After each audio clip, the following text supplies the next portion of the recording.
Hello everyone, this is Meg at Chasing Retro. I thought I would bring you along as I make some stencil designs to make some cards and tags and other ephemera for the spring and Easter journals. I'm using a stencil that I bought at the craft reuse store. It's made by Anita's and I don't know how old it is. There is no date. Oh yes, there is, 1998. Wow, okay. So it's vintage. And I'm going to use this. I don't have room on the 8.5 by 11 page for the whole design, so I'm just going to use the first 4 little groupings here. I've never done 2 overlay stencils before. I've done some with paint, rather. I've done it with ink. So I'm curious to see how this will go. It's a little bit warped, you know, probably from storage. So I'm hoping that's not going to be an issue. Maybe I can hold it down with my fingernail as I go, but I've got it taped down to keep it from sliding. I'll show you what I worked on yesterday. I have some stencils by a company called Posh Pink. Let's see, it's Pretty Pink Posh. And I also found this at the reuse store. I went to their website. I should say I made the mistake of going to their website to see what else they had, and they have some really, really cute things.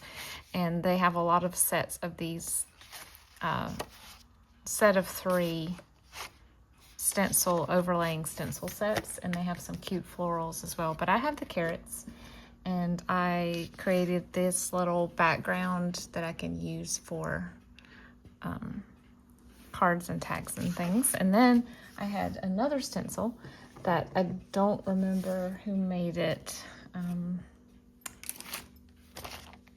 Show-offs, home decor show-offs. It looks like a Hobby Lobby type price. So it's probably also vintage, I don't know.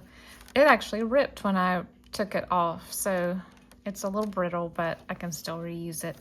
And these are just cute little scattered daisies and dots. So I used my my blue and pink pad. Evidently I didn't clean the stencil very well when I switched to pink, because you can see a little bit of blue transfer, but I think that's kind of cool. So I used the broken china and kitsch flamingo for that. I don't have a lot of colors of Distress Oxide ink pads, but I do have some springy colors. So I thought today I would try this with acrylic paint, and I have a variety of colors here. So let's try it together. I have a couple of different ways of applying it. I have this to put the paint into. I grabbed these makeup sponges out of my vanity because I don't really use them that often. And then I also have this. It says Low Cornell Berry Maker. I have a whole set, and evidently you can make strawberries. Maybe a folk type painting technique. I don't know where I got these or how I obtained these, but yeah, pretty interesting. So we'll try this as a dauber for the small areas, maybe, or I might just use these. So first it looks like there's a coral, so I'll go with that first. And I've got this color, Folk Art's my favorite brand, and it's called Fire Coral.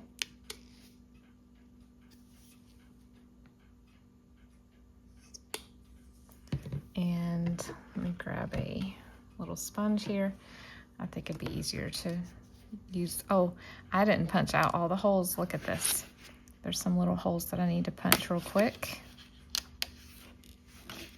I like the color guided stencil. That's kind of cool. I need something very foolproof. Okay, I think I've got everything punched now. Nope. This little part of the spade is not punched out. I'm glad I checked. Okay, I have everything punched out. Double checked everything again. Sorry about that delay. Let's try.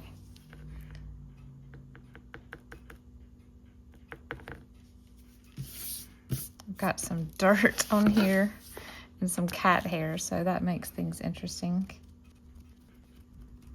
Stenciling is fun. I can see why my mom and so many of her friends loved to stencil.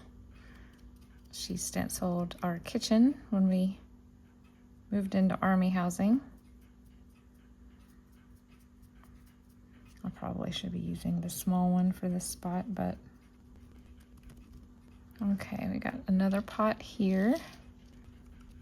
I didn't grab a green paint. I'm gonna have to go grab one. I don't think I have that dark olive color. Okay, now we've got this stack of terracotta pots right here.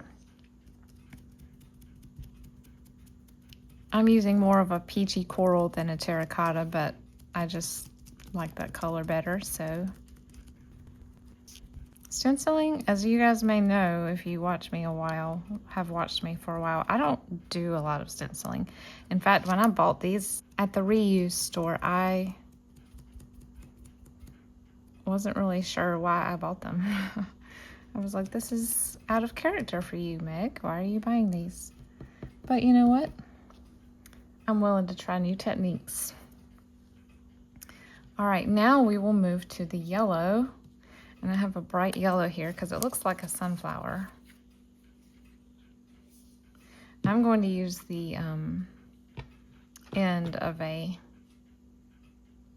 I'm not gonna put it on the palette. I'm just gonna use the end of one of these because they're smaller. My favorite color. Okay, that's all the yellow.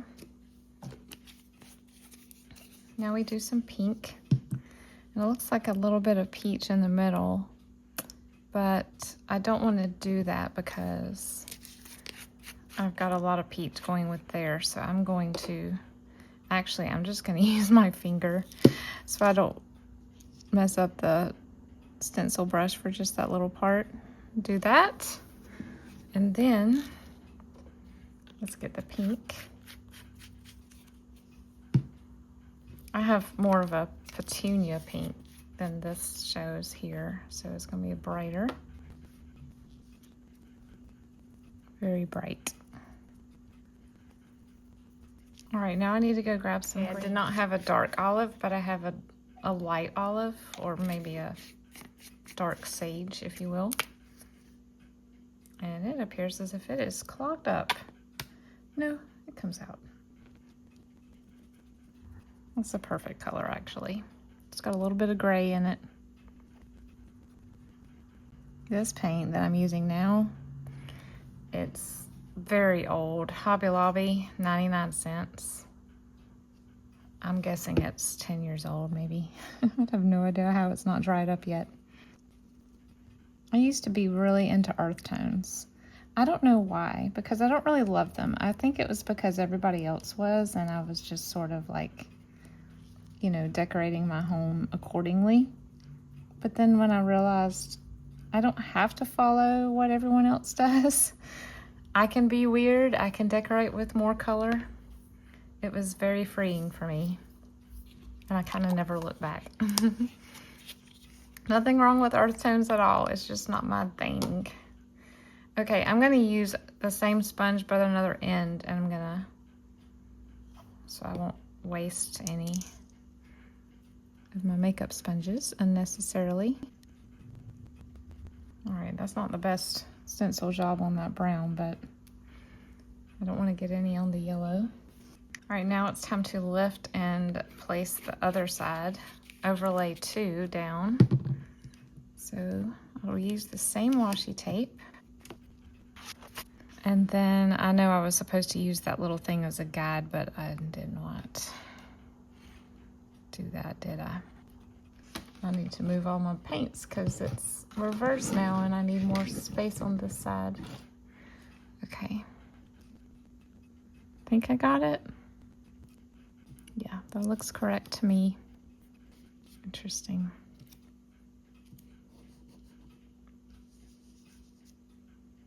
Okay, so it looks like I put yellow up here. Maybe there's more than one flower in this pot. Interesting.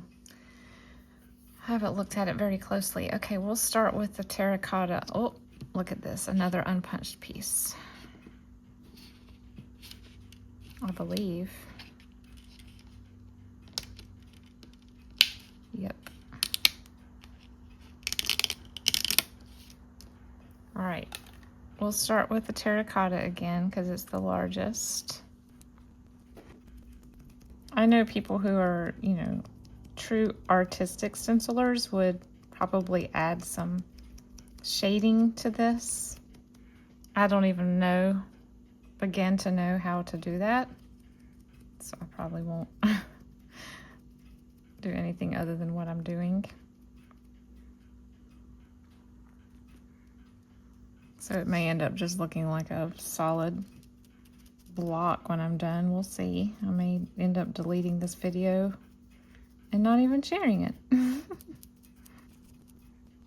Okay, I'm gonna have to hold it here and here because it's warping a little bit.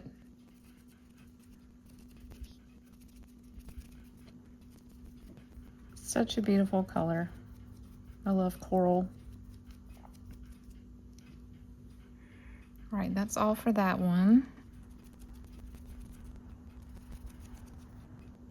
I just realized I did not do, I'm gonna have to do the green right there because I didn't plan for that. On the first one, it's gonna look like something's wrong with the pot unless I do that leaf coming in, so. All right, what color is that? Is that brown? The dirt, I guess, okay. So let's get the brown out again. You know what? I think that was supposed to be brown. This is why I don't stencil, guys, because I'm really bad at it. I'm completely ignoring the color-coded, shaded areas. I'm just doing my own thing. Oh, no, I got some in the green. No. Green, green. Okay, I think the rest of it's green and yellow. Let's do the green first because I have a lot of paint still sitting on the tray. Okay. Oh, that's green too. It's a little leaf. And then we have some more green down here. And I think that thing that I just covered over was supposed to be like a shaded area of the the trowel, and I just covered over it. But it's the same paint, so it's the same color. So this may end up looking not great. Okay. Now all we need is yellow and a little bit of pink right here. Wonder if I have enough on my sponge to do that. No. There we go. And now yellow. Ooh.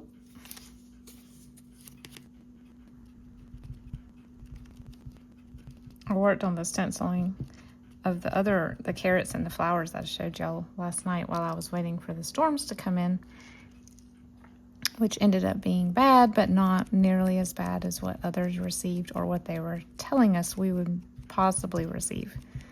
Oh, they really talked it up, so we were all very tense. We had a very, very bad tornado outbreak here in April of 2020. It actually destroyed my husband's aunt and uncle's house. So we have a little, that combined with Helene, oops, our area has quite a bit of anxiety about storms. You need to have a healthy fear of them, but not paralyzing fear. It's really hard to do when it comes down to it, though. Okay, now I'm going to take this off. It may look great. It may look like the trash can.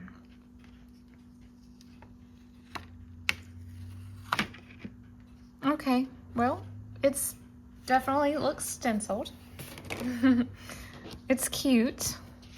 I think they would be actually really cute cut out and used in you know, as embellishments or tuck spots or something.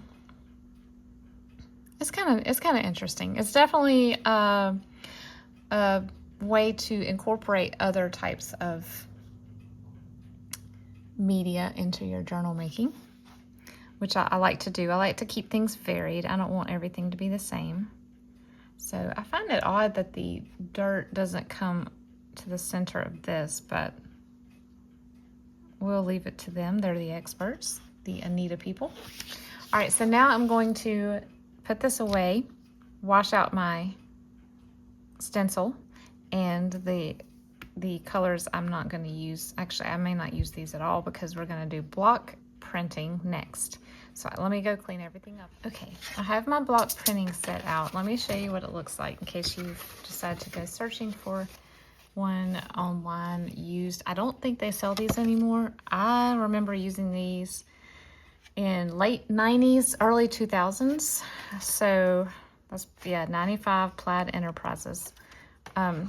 So they come in, it feels like those foam block puzzles that we played with as kids, and you punch out the shapes.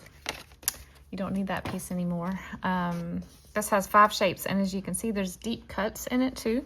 So after you punch them out, you're supposed to sort of flex the foam to make the punches, I guess, more willingly accept paint to create more of a textured effect. This one has one too. Yeah, there it is. So I'm doing that to each one first. These little leaf veins are now visible. And then this is, I'm assuming this is a trumpet flower. I'm gonna call mine Morning Glory because that's kind of the look that I want to achieve. So now that these are all sufficiently punched, you will need a bottle of water and acrylic paints. You'll need a paintbrush for this. And you basically brush the paint onto the block stamp. So you apply the glaze to the block. It says glaze, which is more or less a transparent watered down paint, which I technically could do, but I don't think I'm going to do that.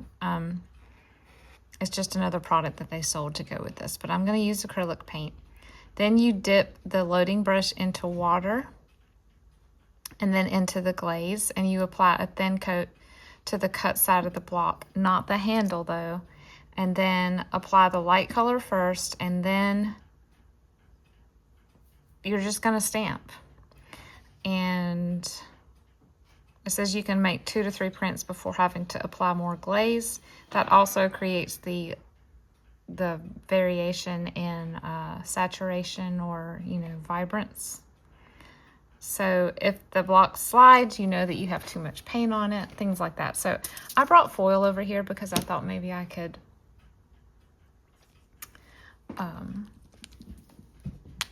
my cat keeps coming up here, but then when I start shaking the paint, he jumps down because he doesn't know what I'm going to do. I'm just going to put it on here. So if I start adding, you know, have a little bit of water on my brush, it's not going to make a big mess or saturate a paper plate.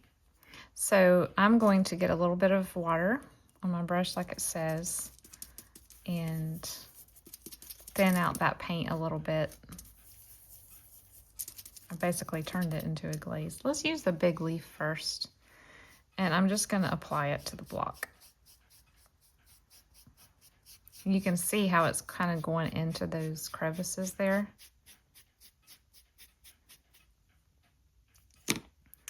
And I'm just going to start stamping.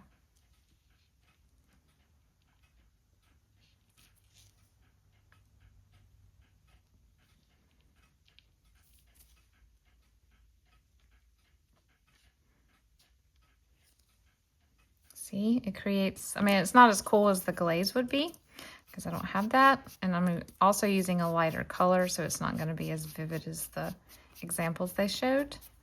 But I like the effect.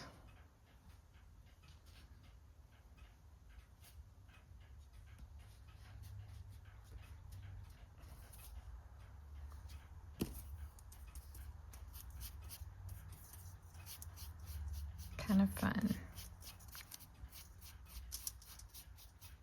So because you're using a brush, you can apply a little bit of a darker paint to the outside or to one side to create a shaded effect. You could totally do that. You have more control over it using a brush. Kind of like, I don't know if you guys do this, but with rubber stamps, sometimes I will apply the ink to the stamp with the ink pad instead of the other way around, especially if you want to print or stamp just one part of an image, like the stem of a plant instead of the top. You want to do the top a different color, you can actually do that at the same time by turning the stamp pad over and seeing exactly where you're stamping. Where you're applying the ink, I should say.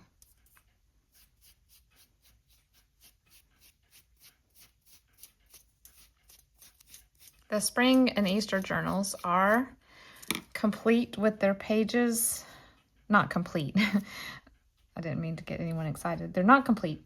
The pages are in place. They're not sewn in yet. So that will be done today. And then I think I'm going to add a little bit of brown. I mean, just a little bit to create a darker green, to make it a little bit different on some of these other ones.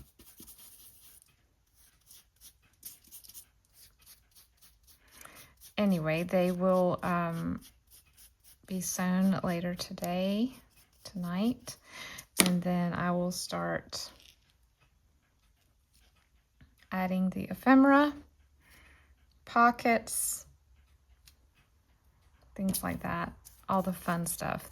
That's when the fun begins. I usually wait until the last little bit to make the tie closures if I'm doing those, and the tassels. Partly I wait on the closure because I don't know how full the journal will be, so I don't know how how long to make the tie closure. I want to make sure that it actually closes the journal.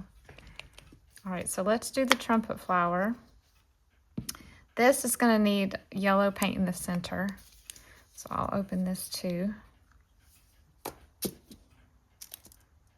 And I don't think I'm going to add water to the yellow. I want it to be vibrant.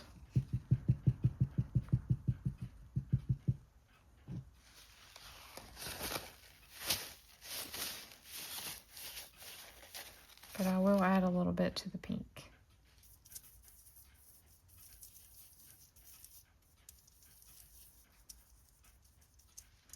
Okay, so it says apply the lighter color first. So we're going to obey the directions and do that. However, I think I'm going to apply it with this other little thing that I have sitting here. It's kind of hard to see this little section, but this is where you would put the yellow.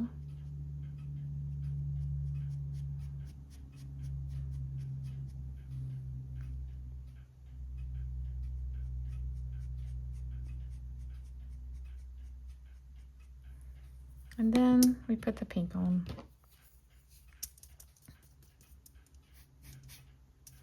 I think I watered it down too much.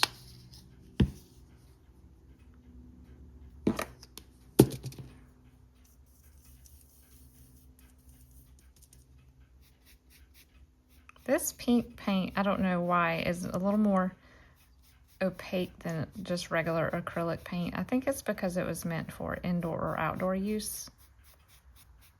But I like that. I think it'll blend well with this project, actually, because I kind of want some of the paper to shine through.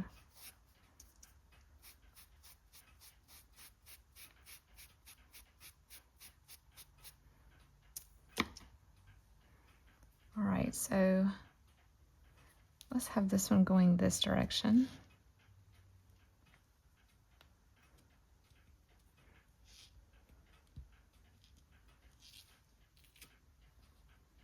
Pretty cool. Can y'all see it? Let's put this one going down this way.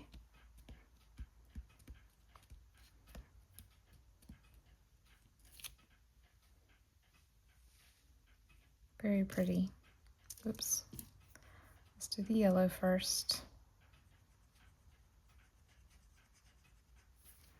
I'm only getting 2 stamps out of this one, but that's okay.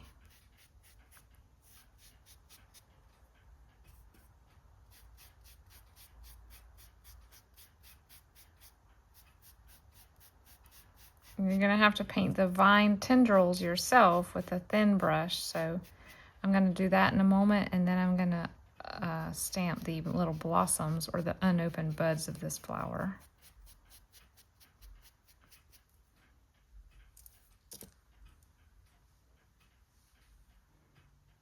Okay, this is gonna go off the page, so I'm gonna put a paper towel right here.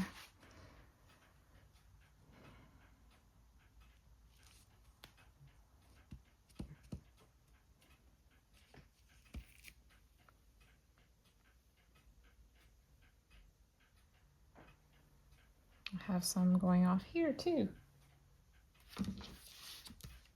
There's a little scrap.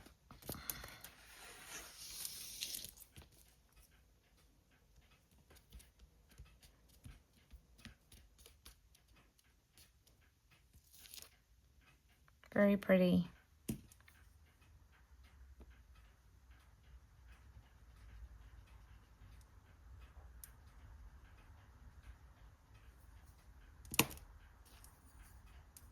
I could paint with this pink paint all day long. I love this color. It's like a very subdued neon pink. I love it.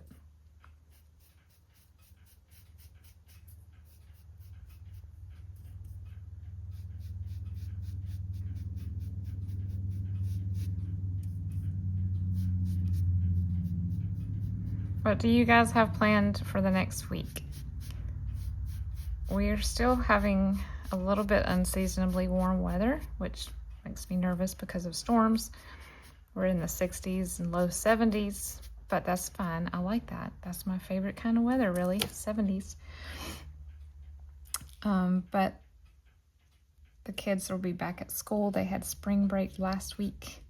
That is now over. Sad day for them, but they will be, I mean, it's good because they love their school and they love their teachers and professors rather. So I think they had a nice break and a nice week off. Okay, so now I'm gonna see if I have a small paintbrush near me. I think I do. Okay, this is not the smallest in the world, but it'll be okay. I'm gonna paint some little tendrils coming out.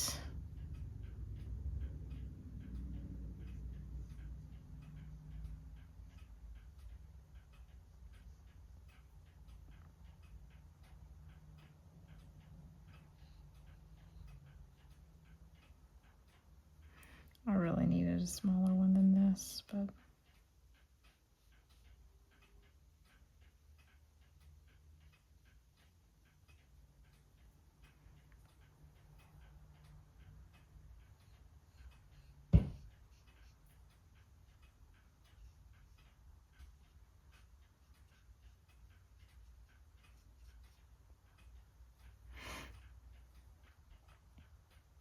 wow, this paintbrush is not being a very,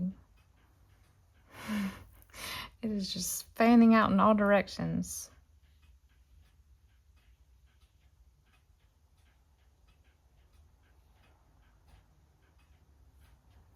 Okay, now I'm gonna use the pink again and I'm gonna do some little blossoms.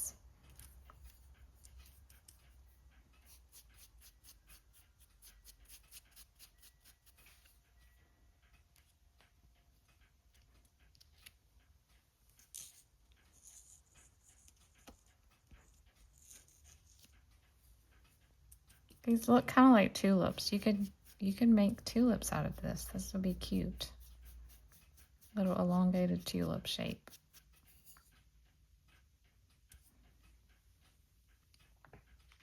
Ooh. I'm only gonna get the bottom part for that one. That's fine. Let's move it up a little bit so I can be on this paper.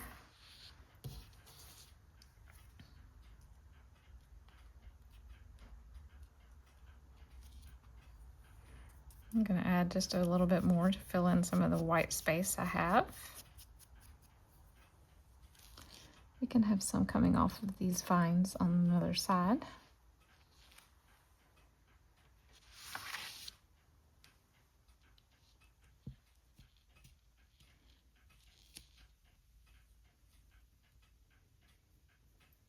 All right, so I'm not real good with composition, as you can tell, but I didn't intend this to be a centered portrait for framing. I wanted this to be a background so that I can cut it apart and use it as a base for adding other things to it.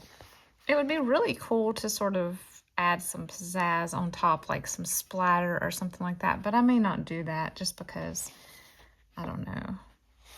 I'm just gonna go with it and see what happens when I divide it into 4 or 5 rectangles or squares for journaling cards.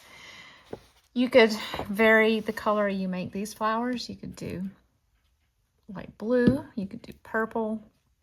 It would look truly like